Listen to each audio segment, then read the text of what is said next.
Alors, bonjour tout le monde, c'est Scrapisa pour Scrapopus.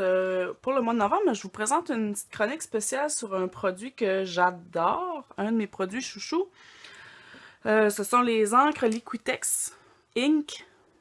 Donc, en fait, c'est une encre très, très, très liquide. En fait, c'est une peinture acrylique qui est vraiment diluée le plus possible. Donc, ça donne un produit super fluide qui se travaille bien avec de l'eau, avec des pinceaux, avec des étampes. Donc, je vais vous montrer toutes sortes de façons de les utiliser. Ça donne bien parce que c'est un produit que Val va mettre en aubaine du mois de novembre. Donc, comme je dis souvent, garochez-vous parce qu'à ce prix-là, ça se présente pas souvent. Donc, comme c'est un de mes produits préférés, j'ai vraiment beaucoup de couleurs. En fait, au départ, c'est une émulsion de pigments. Donc, les pigments sont très, très concentrés. Alors, la couleur que ça donne dans la bouteille, c'est vraiment la couleur que ça donne sur le papier, même si c'est dilué avec de l'eau, même si c'est squishé avec une bouteille d'eau. Vous allez voir, la couleur reste super concentrée. En fait, il y a trois versions, trois façons d'avoir l'encre. Premièrement, il y a l'encre qui est opaque, comme la rouge que j'ai ici, Pyrrole Red. Celle-là, elle est opaque. Donc, si je la mets sur mon papier, on verra pas le papier à travers. Là, ici, j'ai du papier aquarelle que j'ai recouvert de gesso, mais là, en fait, c'était pour que l'encre glisse mieux puis qu'elle soit pas absorbée par le papier. Donc, si je vous montre une encre qui est permanente, ça vient dans des petits comptes, avec une bouteille en vitre avec des petits comptes-gouttes comme ça. Donc, si je vous montre, vous voyez que c'est vraiment l'effet comme presque d'une peinture, là, on voit pas le papier à travers. Par contre, si je vous montre une encre, celle-ci, c'est de la Turquoise Deep, donc turquoise foncé. Celle-là, elle est translucide. Donc, elle va avoir quand même une... Il faut les brasser comme il faut quand on veut les utiliser. Elle est quand même assez foncée, sauf que vous allez voir la différence. Si je la mets à côté de la rouge, on voit quand même un peu le papier. Je sais pas si vous voyez, là. On voit quand même un peu le papier à travers. Donc, elle n'est pas aussi opaque que celle qui est indiquée opaque. Et ça, vous avez, l'indication est écrite en petit sur la bouteille. Donc, c'est un carré qui est plein si jamais c'est opaque. C'est écrit à côté. Si c'est translucide, le carré va être comme coupé en deux triangles, puis il va avoir juste la moitié de rempli. Et si, comme le jaune or ici que j'ai là, c'est indiqué transparent, alors là, ça, on voit vraiment à travers la couleur. Donc, je vous montre ici. Donc, celui-là, là, c'est vraiment... si je l'ai fait couler, là, je vais prendre un essuie-tout, je vais les faire couler un petit peu.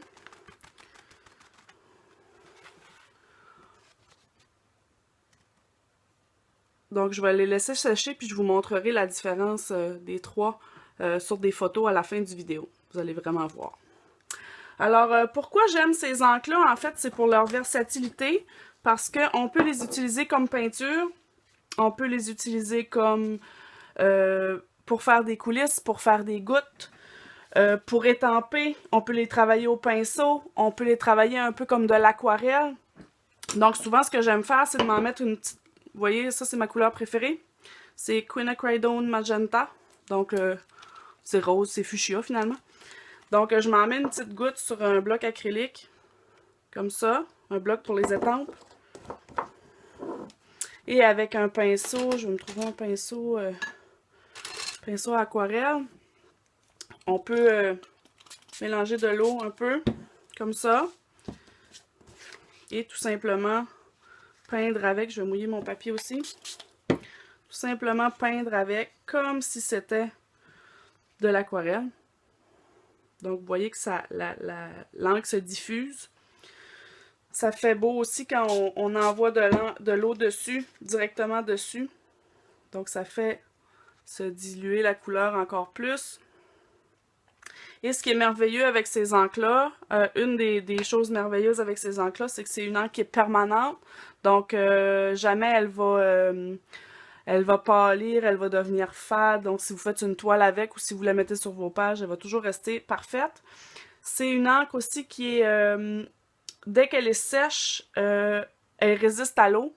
Donc, pour celles qui aiment faire du art journal ou faire du mix média, puis vous aimez comme moi superposer les médiums, dès qu'elle est sèche, si vous mettez 38 000 autres médiums par-dessus, elle bougera pas, ça va pas se mélanger, les couleurs vont pas se mélanger. Donc, dès que c'est sec, ça bouge plus. Par contre, avant que ça sèche, il y a moyen de jouer avec d'avoir du plaisir. Ma technique préférée, et je l'utilise souvent sur mes toiles, c'est de faire des coulisses. Donc, je vous montre un petit peu comment je fais.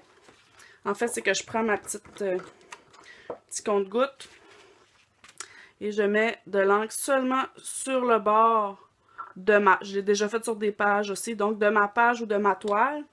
Et ensuite, je viens asperger avec de l'eau pour laisser l'encre couler comme ça. Quand je suis satisfaite de ce que ça a l'air, ben là, je prends mon fer embossé et je fais sécher.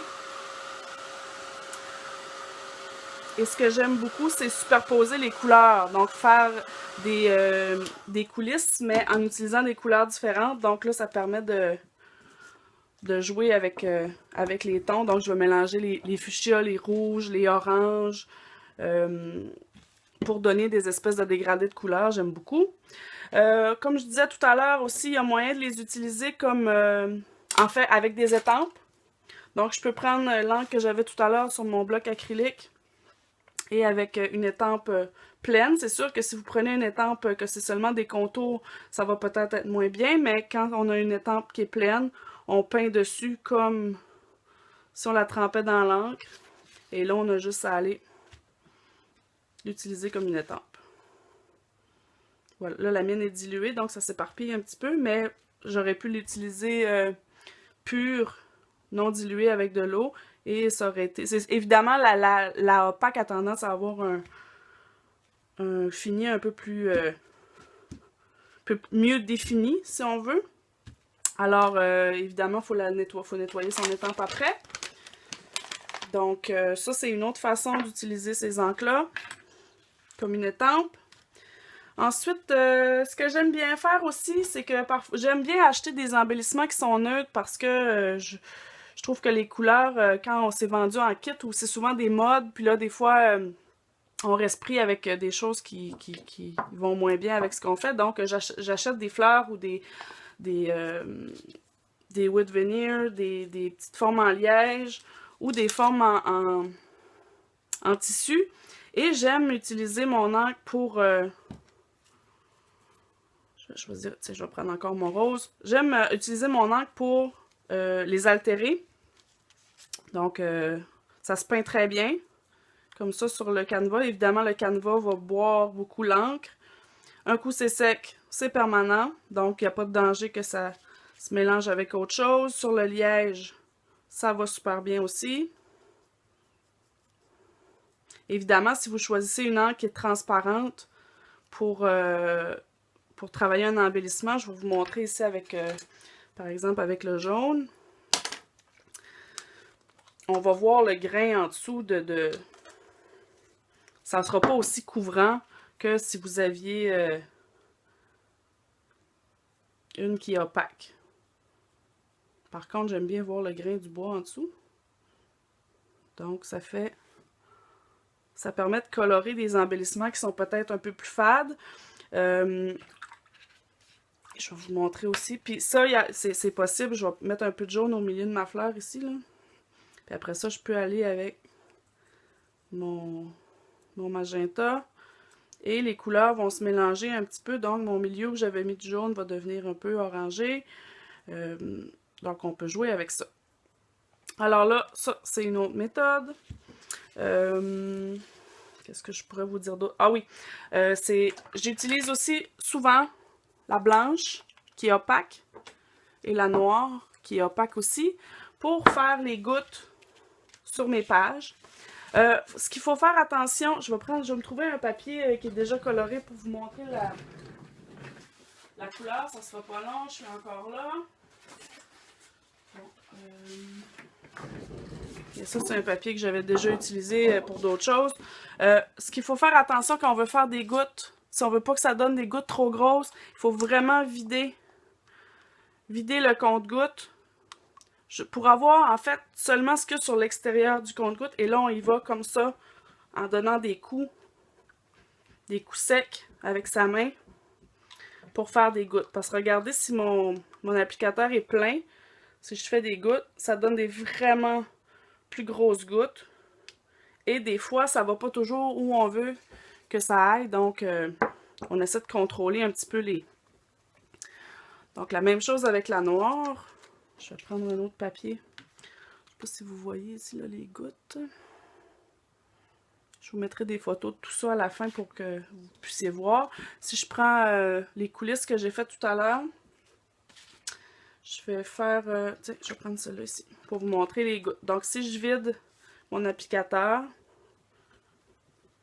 bon, des fois, il faut le tremper un petit peu sans absorber l'encre dedans, mais il faut le tremper un petit peu dedans pour que ça fasse des belles petites gouttes. Par contre, si je remplis mon applicateur et que je pèse, là, ça fait vraiment des gros éclats. Donc, ça dépend, tout dépend de l'effet que vous voulez faire sur votre page. On fait attention, on couvre la photo si jamais la photo est déjà placée sur la page parce que ça, dès que ça touche à la photo, c'est difficile à essuyer. Qu'est-ce que je pourrais vous dire d'autre? Je vous disais tout à l'heure, je vais juste prendre 2 secondes pour sécher. Ça sèche quand même assez vite. Je vais juste prendre quelques secondes pour sécher la couleur que j'avais déjà mis tantôt. Et je vais vous montrer avec une deuxième couleur ce que je vous disais par rapport au fait que ça se mélange pas. Donc là, comme je suis pas du tout patiente, j'ai décidé que c'était sec assez. Donc je vais prendre une couleur qui contraste un peu. Une de mes couleurs préférées aussi qui est turquoise foncé. Turquoise deep, comme ils disent en anglais. Donc je repasse exactement à la même place que j'étais avec mon fuchsia. Je mets un petit peu d'encre et là, je vaporise. Et vous voyez que mes deux couleurs sont vraiment superposées et pas mélangées. Étant donné que celle qui était là avant est sèche. Donc voilà. Comme je vous disais tout à l'heure, Valérie va les mettre avec un super beau rabais à 5,75 $ au lieu de 8 $. Donc, c'est vraiment le temps si vous voulez vous monter une petite collection. Il y en a qui vont dire, OK, c'est quoi la différence avec les encres par exemple, de Aladdin, les E-Ink, comme ça. En fait, les E-Ink sont vraiment beaucoup plus épaisses. Se travaille moins bien avec de l'eau. Évidemment, ça dépend de ce que vous voulez faire. Mais moi, pour ce que j'aime faire avec, faire des coulisses, faire l'effet aquarelle, je trouve que ça travaille mieux avec les Liquitex qu'avec les E-Ink. Parce que celles-ci sont vraiment épaisses. Donc, quand on fait une goutte, il faudrait que je prenne un autre papier, là. Attendez un petit peu, je vais vous montrer la différence. Si je mets une goutte de E-Ink ici, et je vais prendre une goutte de Liquitex ici. Et donc, Liquitex est là. Je vais vous l'écrire. Liquitex et zinc. Donc, si je vaporise de l'eau, c'est ça, vous allez voir que les encres ne se comportent pas tout à fait de la même façon. La Liquitex couvre beaucoup plus grand. Et la couleur reste intense, tandis que la E-Ink, on dirait qu'elle se dilue un peu plus. Comme ça. Et elle voyage moins, elle se promène moins quand elle est mélangée avec de l'eau parce qu'elle n'est pas, c'est pas de l'encre fluide. Fluide dans le sens de très liquide. Donc, c'est deux encres qui peuvent se ressembler. Par contre, la Liquitex va conserver beaucoup plus sa couleur quand elle est diluée. Donc, moi, c'est un de mes produits chouchous que j'utilise pratiquement dans toutes mes créations, que ce soit Art Journal, que ce soit mes toiles, que ce soit mes pages de scrapbooking. Je cherche rapidement s'il n'y a pas quelque chose dans mon atelier que je pourrais vous montrer. Ça sera pas long, j'en reviens dans 2 secondes. Si je vous montre cette toile-là que j'ai faite, toutes mes coulisses ici. les coulisses d'encre. En fait, ça a été fait avec de l'encre Liquitex. Donc ça, c'est ma technique favorite. Il y a moyen de les utiliser avec un pochoir aussi. Donc je pourrais prendre, par exemple, ce que j'ai mis sur mon bloc acrylique.